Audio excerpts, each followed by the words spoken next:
오늘 하나님 말씀 사도행전 18장 1절부터 11절까지입니다. 사도행전 18장 1절부터 11절 말씀 우리 한 절씩 교독하겠습니다. 이후에 바울이 아덴을 떠나 고린도에 이르러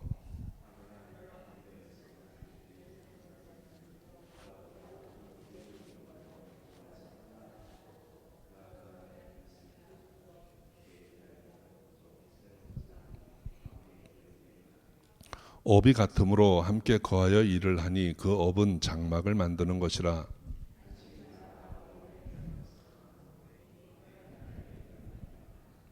실라와 디모데가 마게도냐로서 내려오매 바울이 하나님의 말씀에 붙잡혀 유대인들에게 예수는 그리스도라 밝히 증거하니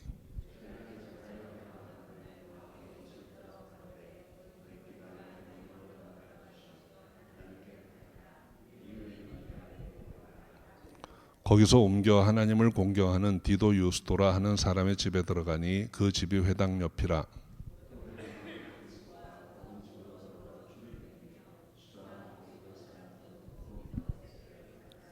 밤에 주께서 환상 가운데 바울에게 말씀하시되 두려워하지 말며 잠잠하지 말고 말하라.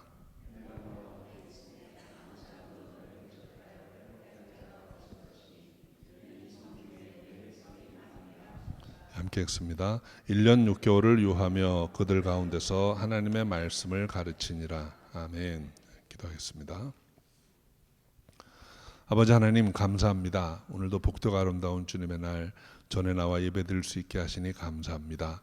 우리 마음의 중심을 주님께 올려드립니다. 주님 흠양하시고 인도하여 주옵소서. 감사하옵고 예수님의 이름으로 기도합니다. 아멘. 사도 바울이 이제 아덴에서의 사역을 마치고 이제 고린도로 이제 넘어갑니다. 이 고린도라고 하는 지역은 당시에 그 아가야 지방, 오늘날 그리스 남부 지방의 행정 수도였는데 아주 큰 도시였습니다. 뿐만 아니라 이곳은 이제 중요한 항구 도시로서 이제 교통과 교역의 중심이었어요. 그러니까 항구 도시니까 물자가 풍부하고 또 선원들이 늘 많이 머무는 곳입니다. 물자가 풍부하고 선원들, 혼자 된 남자들이 많이 있는 곳이니까 자연스럽게 도덕적으로 타락하는 그런 도시였습니다. 사실은 이 고린도라고 하는 도시의 모습은 오늘날 현대 대도시들의 모습을 상징하는 것이라고도 볼 수 있습니다. 그런데 죄가 많은 곳에 은혜가 더하다고 이곳에 이 도시에 구원받을 영혼들이 많이 있었다라고 성경이 기록하고 있습니다.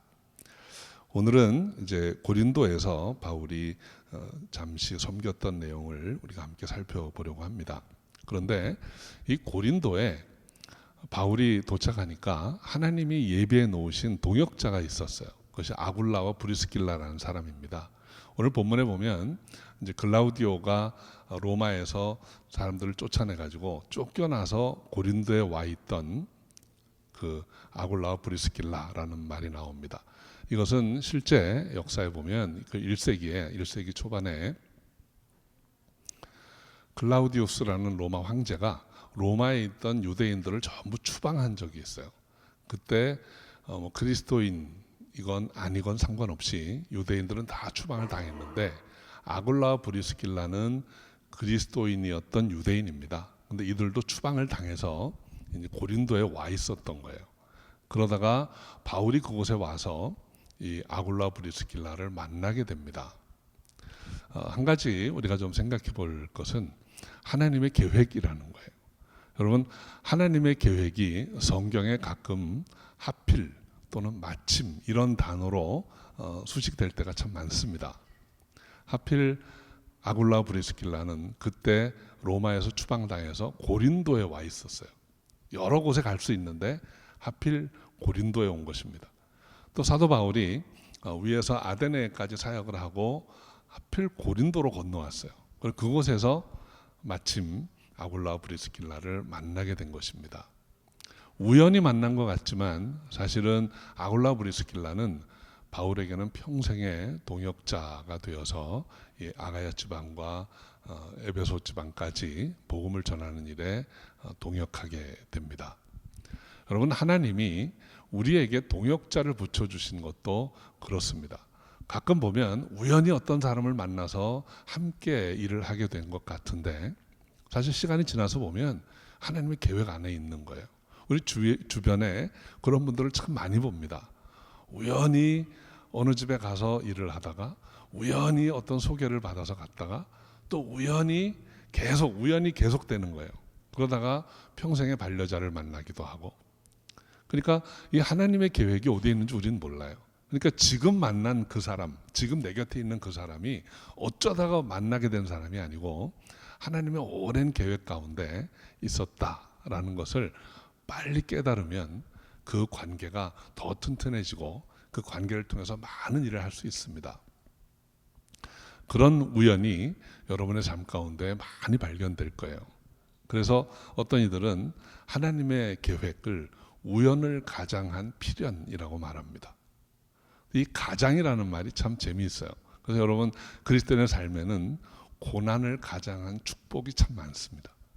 힘들고 어려울 때도 이게 하나님이 이것을 통해서 나에게 무엇을 주실까 기대감을 갖고 적극적으로 달려들어 보면 그 안에 하나님의 계획이 있다는 것을 발견하게 돼요. 때로 어떤 사람을 만났는데 이 사람을 내가 우연히 만난 걸까 하는 생각을 하다가도 하나님의 계획 안에 있었다라는 생각을 하면 그 사람이 참 소중해집니다. 저는 그런 만남의 축복이 저 여러분에게도 다 있기를 바랍니다. 오늘 3절 말씀에 보면 그 아굴라 브리스길라가 바울과 업이 같다 그랬어요. 그러니까 종사했던 생업이 같은 거예요. 그것이 장막 만드는 일이라고 했습니다. 그래서 바울이 정말 낯선 곳, 고린도라는 곳이 낯선 곳이었는데 그곳에 가서 우연히 같은 유대인이었던 아굴라 브리스길라를 만나게 되고 또 대화를 나누다 보니까 업이 같은 거예요. 그래서 그것을 동업을 하면서 이제 사역을 할 수 있는 터전을 마련하게 되는 것입니다. 여기서도 한 가지 우리가 생각해 봐야 될 점이 있어요. 여러분, 바울의 본업이 무엇입니까? 바울의 본업은 장막 만드는 일이 아닙니다. 바울의 본업은 복음 전하는 일이에요. 그리스도를 증거하는 일이 본업이에요. 그러면 장막 만드는 일은 무엇입니까? 부업입니다.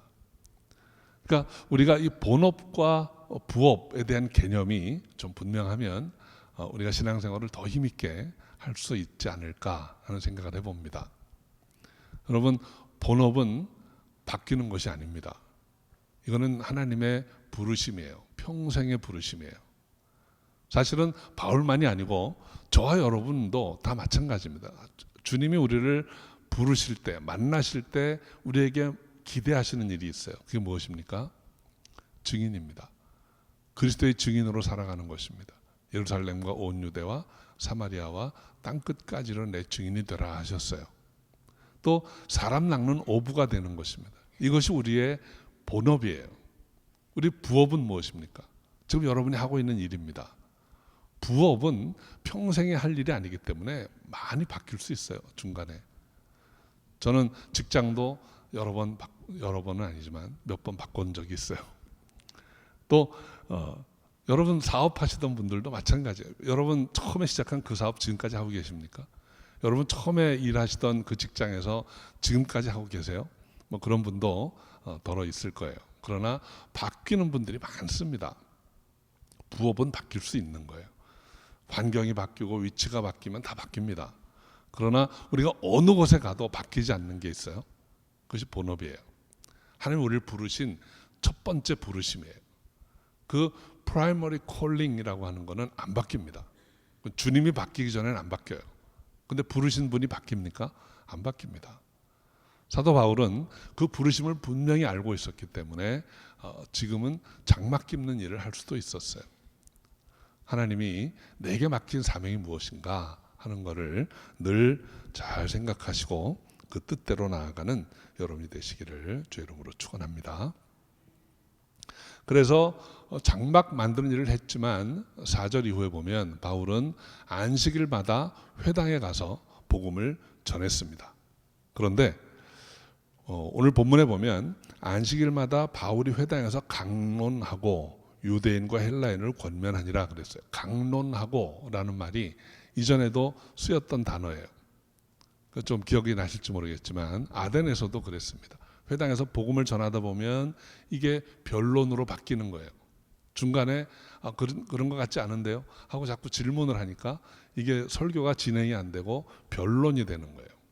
그러나 끝에 오늘 본문에 보면 회당에서 강론하고 유대인과 헬라인을 권면하니라, 권면하는 걸로 바뀝니다. 그러니까 권면이라는 말의 그 사전적인 의미는 설득하다, 확신시키다, 이기다 이런 의미가 있는 단어예요. 그러니까 결국 바울이 복음을 전하다가 반론이 있어도 변론 중에 결국은 예수가 그리스도라는 복음을 확인시켰다라는 것입니다. 그 바울이 전한 복음이 어떤 것이었는가 하는 것이 5절의 제일 뒷부분에 나옵니다. 예수는 그리스도라 밝히 증거하니. 예수가 그리스도시다. 이것이 우리 복음의 핵심입니다. 예수님은 가이사랴 빌립보에서 베드로가 주는 그리스도시요 살아계신 하나님의 아들이시니이다 라는 말씀을 했을 때 아주 크게 기뻐하셨어요. 그리고 이제는 더 이상 이적과 기사를 행하지 않으십니다. 예수님 표적과 기사를 많이 행하셨던 이유는 주가 그리스도, 예수가 그리스도라는 것을 사람들에게 알게 하기 위해서였어요. 근데 이제는 그걸 아니까 더 이상 표적과 기사가 필요 없다라는 것입니다. 그리고 그 고백 위에 예수는 그리스도시라라는 고백 위에 내 교회를 세우겠다 이렇게 선포하셨습니다. 그래서 여러분 교회는 바로 이 믿음을 가진 사람들의 모임입니다. 예수는 그리스도. 한번 큰 소리로 외쳐봅니다. 예수는 그리스도. 바울은 어느 곳에서나 어느 때나 예수가 그리스도시다 이 복음을 전했던 사람이에요. 그런데 6절에 보면 유대인들의 반응이 나옵니다. 6절 한번 같이 읽어볼까요? 저희가 대적하여 회방하거늘, 거기까지만. 저희가 대적하여 회방하거늘. 대적하다라는 말은 사전적으로 조직적으로 계획을 짜서 방해하다 그런 뜻이에요. 회방하다라는 말은 그 방해하는 내용이에요. blasphemy인 거예요. 그러니까 아주 나쁜 의도를 가지고 폄하하고 비방하는 것, 이것이 회방이라고 번역된 말의 의미입니다. 이것은 바울을 비방한 것일 수도 있고 바울이 전했던 예수를 비방한 것일 수도 있습니다. 중요한 것은 이 사람들이 마음을 닫고 있다는 거죠. 마음을 닫고 귀를 기울여서 듣지 않으면 다 비방거리, 논쟁거리, 조롱거리가 되고 맙니다. 저는 사도행전을 읽을 때마다 계속해서 베레아 사람들의 신사적이라는 단어가 머릿속에 늘 있어요. 여러분 어떤 게 신사적이라고 했습니까? 간절한 마음으로 듣고 그런가 하여 성경을 상고하고 그리고 믿는 것. 이런 마음이 있을 때 복음이 복음의 역할을 합니다. 복음이 그때 비로소 좋은 소식이 될 수 있는 것입니다. 사도 바울이 이렇게 계획적으로 대적하고 비방하는 자들에게 아덴에서 경고했었습니다. 알지 못하던 시절에는 하나님의 허물치 아니하셨거니와 이제는 어디든지 사람을 다 명하사 회개케 하라. 유대인들이 이제 대적하고 회방하는 이 모습을 보고 이제 바울이 보인 반응이 6절 뒷부분입니다. 우리 뒤에 한번 읽어볼까요? 바울이 옷을 떨어 가로되 너희 피가 너희 머리로 돌아갈 것이요 나는 깨끗하니라. 이후에는 이방인에게로 가리라. 옷을 떨다라는 말은 상징적인 제스처예요. 그러니까 어느 지역에 갔다가 또는 어느 집에 들어갔다가 옷을 떨고 나온다는 말은 내가 이 집에서는 옷에 묻은 먼지 하나도 안 가져가겠다. 이 집과 나는 관계가 없다라는 의미입니다. 그래서 옷을 떨어버리고 나가는 거예요. 떨치고 나가는 거예요. 그리고 나서 너희 피가 너희 머리로 돌아갈 것이다 그랬어요. 여러분 파수꾼이 제대로 경계를 하지 않고 적이 들어오는 것을 알리지 않아가지고 성 안에 있던 사람들이 적에게 공격을 당해서 죽게 되면 그 사람들의 핏값은 파수꾼에게서 찾는 것입니다. 경계를 제대로 안 했기 때문에 사람들이 죽었으니까. 그렇지만 파수꾼이 제대로 경계를 했을 때 적이 쳐들어온다, 피하라, 또는 대적하자 이렇게 했는데도 무시하고 안 듣고 있다가 죽게 되면 그 핏값은 자기들에게 있다라는 거죠. 그 얘기를 하는 것입니다. 너희 핏값은 너희에게로 돌아갈 것이다. 그러니까 사도 바울은 내가 다 했다, 할 말 다 했다는 거예요. 예수가 그리스도시라고 전했고 그 예수 믿어야 산다, 생명 얻는다 라고 전했는데도 너희가 지금 거절하고 대적하고 해방하니까 너희 피가 너희 머리로 돌아갈 것이다, 이렇게 말을 하고 있는 것입니다. 그럼에도 불구하고 바울은 계속해서 유대인들에게 갑니다. 오늘 6절에 제일 마지막에 보면 이후에는 내가 이방인에게로 가리라. 너희 피가 너희 머리로 돌아갈 것이다 하고 나는 이방인에게 가겠다 이렇게 했음에도 불구하고 바울이 가는 곳마다 또다시 회당을 찾아요. 그 유대인들에게 복음을 전합니다. 어떤 마음으로 바울이 그렇게 했을까요? 로마서 9장 3절에 그의 마음이 잘 묘사되어 있습니다. 제가 읽어드립니다. 나의 형제 곧 고륙의 친척을 위하여 내 자신이 저주를 받아 그리스도에게서 끊어질지라도 원하는 바라. 유대인들을 향한, 자기 동족을 향한 바울의 그 애타는 마음을 표현하고 있는 것이죠. 우리 사랑하는 성도 여러분, 여러분의 사랑하는 가족, 친척에게 복음 전하셔야 합니다. 여러분 가족 중에 한 사람이라도 그냥 예수를 알지 못하고 복음을 몰라서 믿지 못하고 죽어가는 사람이 없기를 바랍니다. 여러분 그 사랑하는 가족이 하나님 나라 같이 가셔야 되잖아요. 했는데 잘 안 됩니다. 계속 하셔야 됩니다. 전했는데 안 듣습니다. 계속 전하셔야 됩니다. 기도하면서 전하셔야 됩니다. 하나님 저 마음을 바꿔주셔서 성령께서 저 마음을 움직여서 듣게 해주세요. 믿게 해주세요. 하나님 택하신 백성 하나님께로 인도해 주세요. 정말 간절한 마음으로 기도하시고 전하셔야 합니다. 바울은 무서운 말을 해요. 내가 저주를 받아 끊어질지라도 내 고육 친척을 위해서 복음 전하고 그들이 생명 얻기를 원합니다. 아주 지나치는 과장법이죠. 저주받아 끊어지는 거 원하지 않았을 거예요.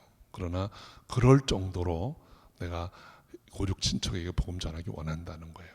여러분 주위에 계신 여러분의 가족 중에 아직 예수를 모르는 분이 있다면 꼭 복음 전해서 주님께 인도하시기를 주의 이름으로 축원합니다. 7절 8절은 7절에는 디도 유스도라고 하는 이름이 나옵니다. 이 사람이 예수 믿었어요. 디도 유스도라는 사람은 전형적인 헬라인입니다. 헬라 이름입니다. 또 8절에 보면 회당장 그리스보라고 했습니다. 회당장이니까 당연히 유대인이죠. 그러니까 그렇게 받아들이지 않고 대적하고 해방하는 가운데서도 복음을 받아들이는 사람들이 있다는 거예요.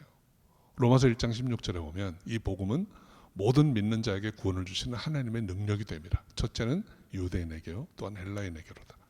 그러니까 유대인, 헬라인 중에도 믿는 자들이 있다는 것입니다. 그 증거를 바울이 지금 보고 있어요. 자, 이제 9절 10절은 오늘 본문의 요절입니다. 우리 9절 10절 한번 같이 읽어볼까요? 밤에 주께서 환상 가운데 바울에게 말씀하시되 두려워하지 말며 잠잠하지 말고 말하라. 내가 너와 함께 있음에 아무 사람도 너를 대적하여 해롭게 할 자가 없을 것이니 이는 이 성중에 내 백성이 많음이라 하시더라. 두려워하지 말라 그랬습니다. 성경에는 여러분 하나님의 사랑보다 더 많이 나오는 단어들이 있어요. 그것이 아픔, 어려움, 고난 이런 단어들입니다. 주님께서 친히 여러 번 말씀하시는 내용이 있는데 두려워하지 말라는 거예요. 바울에게 지금 두려워하지 말라라고 말씀하십니다. 바울의 상황이 어떻게 그렇습니까? 두려워할 만한 것입니다. 대적해서 회방하고 공격하고 하는 일들이에요. 여러분 사도행전을 보면 바울이 선교여행을 여러 번 다니죠. 많은 지역을 다닙니다. 그리고 가는 곳마다 복음을 전하고 핍박을 당하고 고초를 겪고 쫓겨나고 이렇게 갑니다. 바울이 마음이 어땠을까요? 무섭지 않았을까요? 두렵지 않았을까요? 워낙 담대하게 전하니까 이 사람은 두려움이 없는 사람이야 라고 생각할 수 있을까요? 오래전에 우리 그 창조과학 탐사 여행 갔을 때 이제 그 인도하시던 분이 우리에게 물어봤어요. 사막에 사는 동물들 있잖아요. 사막에 사는 동물, 그 뜨거운 사막에 물도 별로 없는 그곳에 사는 동물들이 도대체 어떻게 그렇게 살아갈 수 있을까요? 우리가 이제 과학적인 답을 막 찾아보느라고 애를 썼습니다. 그 동물은 뭐 이렇게 몸이 하나님 만드실 때 물이 좀 덜 필요하고 이렇게 만든 거 아닐까? 여러 가지 얘기를 했어요. 결국 그분이 답을 하십니다. 걔네들 참고 사는 거예요. 참고 사는 거예요. 여러분, 바울은 하나님이 특별히 만든 어떤 두려움을 모르는 사람이 아니에요. 우리와 똑같은 성정을 가진 사람입니다. 가는 곳마다 힘들고 아팠을 거예요. 내가 저기 또 가야 되나? 이 지역은 또 어떤 위험이 기다리고 있을까? 그렇지만 하나님을 믿기 때문에, 하나님이 자신의 생명을 구해 주시고 영원한 축복을 주신 걸 알기 때문에 그 힘들고 어려운 길을 가는 거예요. 가다가 정말 쓰러질 만큼 힘들면 주님이 말씀하세요. 두려워하지 마라. 이 음성을 들을 때마다 새 힘을 얻고 나아가는 것입니다. 저와 여러분에게도 주님께서 두려워하지 말라 이렇게 말씀해 주시는 순간이 있을 거라고 저는 믿습니다. 두려워하지 말라 하면서 이어서 말씀하시기를 잠잠하지 말고 말하라. 여러분, 두려운 생각이 들면 우리가 말을 안 하려고 할 때가 있습니다. 두려운 생각이 들면 내가 이거 전해도 되나 하고 움츠러들 때가 있어요. 근데 잠잠하지 말고 말하라는 것입니다. 예수 이름을 전하고 예수가 그리스도라고 선포하라는 것입니다. 왜 그렇게 할 수 있는가? 주님께서 약속해 주세요. 10절에 보면 내가 너와 함께 있음에 아무 사람도 너를 대적하여 해롭게 할 자가 없을 것이다. 내가 너와 함께 있음에. 바울의 때로부터 500년 전에 이사야 선지도 똑같은 이야기를 했습니다. 이사야 41장 10절에 보면 두려워 말라. 내가 너와 함께함이라. 그때 이사야에게 말씀하신 하나님, 두려워 말라. 내가 너와 함께함이라. 함께 하시는 하나님이 임마누엘입니다. 그 임마누엘이신 예수께서 지금 바울에게 말하는 거예요. 내가 너와 함께하리라. 두려워하지 마라. 우리 예상하는 성도 여러분, 주님이 나와 함께 하시면 우리를 대적할 자가 누가 있겠습니까? 로마서 8장 35절에 바울은 이렇게 질문합니다. 누가 우리를 그리스도의 사랑에서 끊으리요? 환난이나 곤고나 핍박이나 기근이나 적신이나 위험이나 칼이랴. 그리고 38절 39절에 답을 줍니다. 내가 확신하노니 사망이나 생명이나 천사들이나 권세자들이나 현재일이나 장래일이나 능력이나 높음이나 깊음이나 다른 아무 피조물이라도 우리를 우리 주 그리스도 예수 안에 있는 하나님의 사랑에서 끊을 수 없으리라. 요한일서 5장 18절은 두려울 때마다 힘을 주시는 하나님의 말씀이에요. 제가 읽어드립니다. 하나님께로서 나신 자가 저를 지키심에 악한 자가 저를 만지지도 못하느니라. 저는 이 말씀을 여러분이 다 암송하시면 좋겠어요. 하나님께로서 나신 자가 저를 지키심에 악한 자가 저를 만지지도 못하느니라.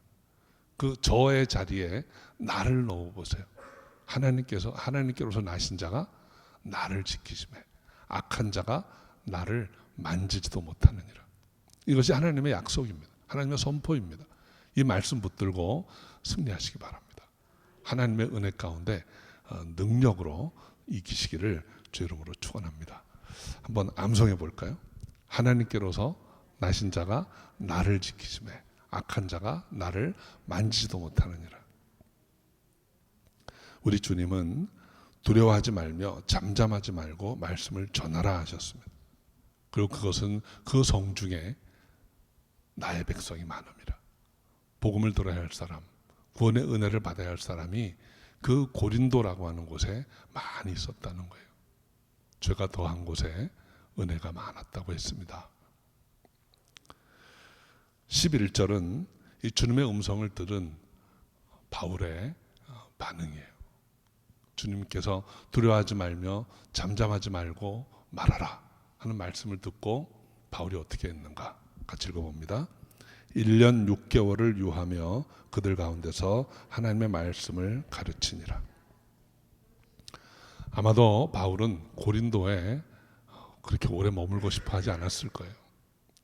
그 힘든 지역에, 환락가에, 타락한 도시에 바울은 두렵지만 머물렀습니다. 함께 하시는 주님의 은혜 때문에. 그래서 이곳에 머물면서 복음을 전했다 그랬습니다.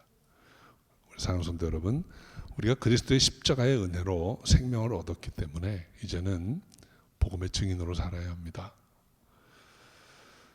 그리스도의 증인으로 살면서 그리스도를 증거하는 동안 하나님 우리와 함께 하시고 지켜주십니다. 아무것도 두려워하지 말고 담대함으로 나아가시기 바랍니다. 우리가 살아가면서 경험하는 많은 일들이 있어요. 그런데 그런 많은 일들을 경험하면서 내 마음이 힘들고 어려울 때 한 발짝 물러나서 또는 한 단계 위로 올라가서 주님과 나와의 관계를 생각하시고 이게 내가 지금 이렇게 골치 아파할 일인가? 이게 내가 이렇게 신경 쓰고 분해할 일인가? 다시 한번 돌아보시기 바랍니다. 주님은 그 어떤 것 아무것도 염려하지 말고 두려워하지 말고 증인으로 살아라 라고 말씀하시는 거예요. 그래서 증인으로 살아가는, 그래서 마지막 날에 하나님께 영광 돌리고 그분 앞에 나아가는 저 여러분이 다 되시기를 저 이름으로 축원합니다. 기도하겠습니다. 주님 감사합니다. 하나님의 은혜 가운데 다시 한번 말씀의 힘을 얻기 원합니다. 두려워하지 말며 잠잠하지 말고 말하라. 내가 너와 함께 있음에 아무도 너를 해치 못하리라. 약속하신 그 말씀 붙잡고 끝까지 나아가 승리하는 저희가 되게 하옵소서. 감사하옵고 예수님의 이름으로 기도합니다. 아멘.